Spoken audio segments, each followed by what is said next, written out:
Michael Kugelman, who is the Deputy Director of the Asia Program and Senior Associate for South Asia at the Wilson Center.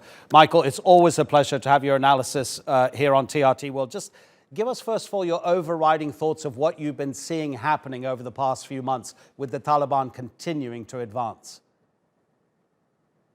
Well, unfortunately, it's not surprising. Once President Biden announced his decision to withdraw in April, I think it was quite inevitable that the Taliban was going to respond by putting a lot of pressure on the Afghan government, by scaling up offensives, by trying to surround cities, and so on, which it's done. But I do think what is surprising is the speed and the rapidity at which it has launched these offensives. I think that very few analysts would have expected the Taliban to have seized literally dozens of districts in Afghanistan over a period of just 2 months. And so I think that the intensity and the speed with which it is leading this offensive is really what's the most cause for concern. What do you put that down to? Is the Taliban stronger or is the army weaker? I've heard one analysis saying that actually former Taliban fighters who had left the country are now coming back to Afghanistan because they want to be there at the moment that the Taliban can claim victory when the Americans finally depart.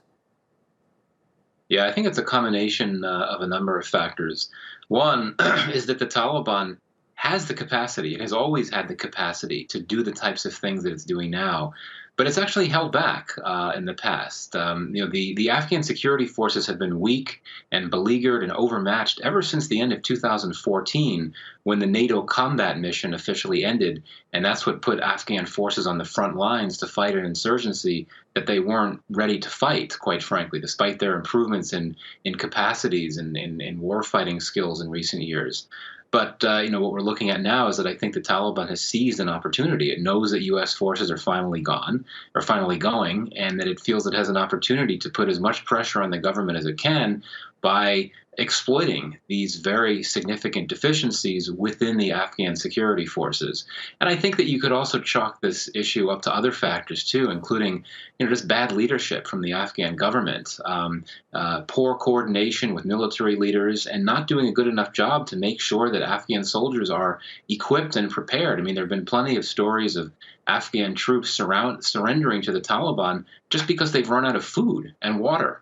And that clearly is a failure of leadership there. If the Afghan military leadership, and especially the government leadership, is not in a position to make sure that soldiers, that foot soldiers are at least getting basic supplies, that is very concerning.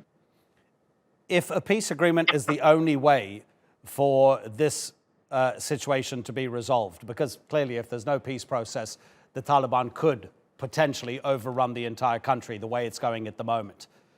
But in terms of that peace process, do people actually know what the Taliban want exactly? I mean, do they want to control Afghanistan completely? Do they want to play a role in its future as a political party? I mean, I have no reason to think that it is seriously interested in negotiating a settlement. I think it has no interest in laying down arms, and that's because it can smell victory. I mean, the Taliban has long believed that it's winning this fight. And I think it feels that once U.S. troops are gone, they'll have a great battlefield opportunity, so to speak, to finish off the job and finish off a fight that they believe they're winning. I think it's very unlikely that the Taliban would seriously entertain the idea of even committing itself to sustained peace negotiations unless it's feeling more pressure on the battlefield. So in other words, if the Afghan security forces were able to take back a lot of the territory that the Taliban has seized, and if the Taliban were to suffer losses in the battlefield in a big way, that may make them feel more on the defensive and be willing to come to the negotiating table. But given the battlefield dynamic right now, as we've discussed it, Afghan forces are the ones on the defensive. They're the ones that are really struggling. So I think at the end of the day, it really comes down to the issue of legitimacy. If the Taliban really does value the legitimacy and the international recognition that it got from signing an agreement with the U.S. government last year, that suggests that it would not want to keep fighting and trying to seize power by force, because it knows if it did that, it would lose the legitimacy and the recognition that it's earned.